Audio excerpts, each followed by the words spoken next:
Today, House Democrats formally brought articles of impeachment against President Trump. Two of them, specifically abuse of power and obstruction of Congress. And it was no surprise. This has been the expectation all along, ever since House Speaker Nancy Pelosi announced that the House would be conducting an impeachment inquiry. Phil Buck has been staying on top of this for us. Phil, what happens now? Well, next up, those articles go back in front of the Judiciary Committee. We fully expect that that committee will then send them to the floor of the House for a full vote, and that could happen by next week. But beyond that, there are a lot of very interesting questions that still have not been answered.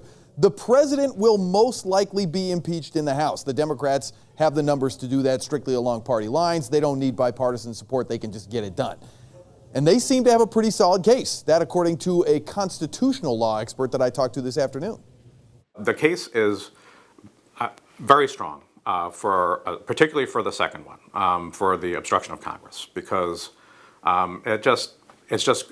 it's clear, it's in public. The president announced that he was directing all executive agencies not to cooperate with the investigation.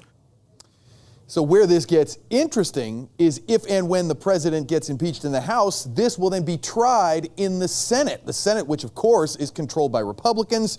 That means Republicans get to make the rules, even disregard testimony, or subpoena new witnesses, including people like Adam Schiff and the Bidens.